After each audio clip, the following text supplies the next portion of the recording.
ഹേമ കമ്മിറ്റിയൊക്കെ ഇങ്ങനെ കാട് കയറിയ ചർച്ചയും വാർത്തയും ഒക്കെയായി നിറഞ്ഞു നിൽക്കുമ്പോൾ നമ്മൾ അറിയാതെ പോകുന്ന അതിലും വലിയ ചില കൊള്ളരുതായ്മകളും ട്രെൻഡിംഗ് ആയി നടക്കുന്നുണ്ട്.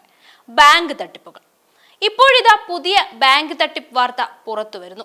LDF ഭരിക്കുന്ന മലയാലപ്പുഴ സർവീസ് സഹകരണ ബാങ്കിൽ 1 കോടിയോളം രൂപയുടെ ക്രമക്കേടാണ് കണ്ടെത്തിയത്.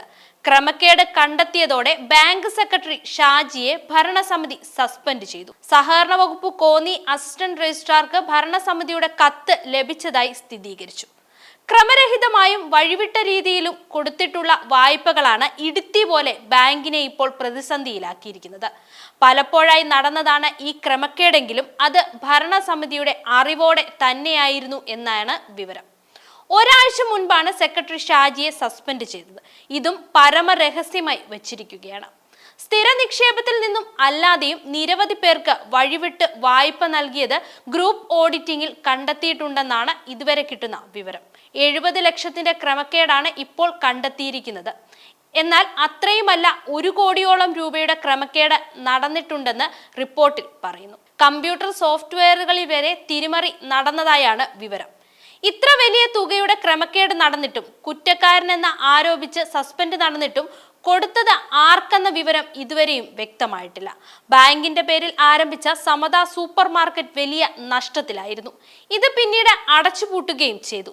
നിക്ഷേപകരുടെ തുക, ദിനംപ്രതിയുള്ള ചിട്ടി വരുമാനം എന്നിവ എടുത്ത് ജീവനക്കാർക്ക് ശമ്പളം കൊടുക്കേണ്ട നിലയിലേക്ക് ബാങ്കിന്റെ പ്രവർത്തനം വന്നതാണ് പ്രതിസന്ധി രൂക്ഷമാക്കിയത് എന്നാണ് വിവരം. എന്നാൽ ഇതുവരെ കുറ്റക്കാരൻ ആർക്കാണ് ഈ തുക കൈമാറിയതെന്ന വിവരം എവിടെയും രേഖപ്പെടുത്തുന്നില്ല. ഇതിനൊപ്പം തന്നെ മറ്റൊരു വിവരവും പുറത്തു വരുന്നുണ്ട്. BJP ഭരിക്കുന്ന തിരുവിതാംകൂർ സഹകരണ ബാങ്കിൽ നിക്ഷേപകരുടെ 10 കോടി തട്ടിയെടുത്തു എന്ന വാർത്ത. ഇവിടെ ഭരണസമിതിയിൽ ഉണ്ടായിരുന്നവരെല്ലാം ഇപ്പോൾ ഒളിവിലാണ്.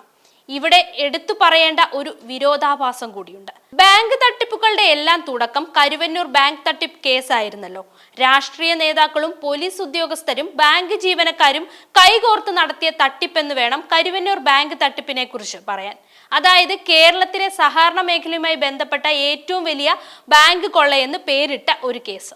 അന്ന് ആ കരുവന്നൂരിൽ മുതലക്കണ്ണീരൊഴുക്കിയ വിരുദ്ധന്മാരാണ് ഈ തിരുവിതാംകൂർ ബാങ്ക് തട്ടിപ്പിൽ ഒളിവിൽ പോയിരിക്കുന്ന BJP ഭരണസമിതി അംഗങ്ങൾ. അപ്പോൾ സ്വാഭാവികമായും നമുക്ക് തോന്നുന്ന ഒരു സംശയമുണ്ടല്ലോ, അന്ന് അവിടെ കാട്ടിക്കൂട്ടിയ പേക്കൂത്ത് എന്തിനായിരുന്നു? എവിടെ തിരിഞ്ഞാലും ബാങ്ക് തട്ടിപ്പ്, ബാങ്ക് തട്ടിപ്പ്. ഇക്കാര്യത്തിൽ മാത്രം രാഷ്ട്രീയ ഭേദം ഒന്നുമില്ല. എല്ലാവരും കൈയിട്ട് വരുന്നുമുണ്ട്. ഉറുമ്പ് അരിമണി ശേഖരിക്കുന്നത് പോലെ പാവപ്പെട്ടവൻ സ്വരുക്കൂട്ടി വെക്കുന്നതെല്ലാം കൊണ്ടുപോയി നക്കിയിട്ട് എന്ത് കിട്ടാനാണാവോ? ഇങ്ങനെ ഉണ്ടാക്കുന്നതൊക്കെ മോളിലോട്ട് പോകുമ്പോൾ കൊണ്ടുപോകുന്നോ എന്നാണ് ജനങ്ങളുടെ സംശയം. അവനവനിരിക്കുന്ന പാർട്ടി നേതൃത്വത്തിന്റെ പിൻബലത്തോടെ വെട്ടിപ്പിടിക്കാൻ നടത്തുന്ന ശ്രമങ്ങളാണ് ഈ ക്രമക്കേടുകൾക്കെല്ലാം പിന്നിൽ. പാർട്ടികളുടെ പിൻബലവും ഇതിന് പിന്നിലൊക്കെ ഉണ്ട്.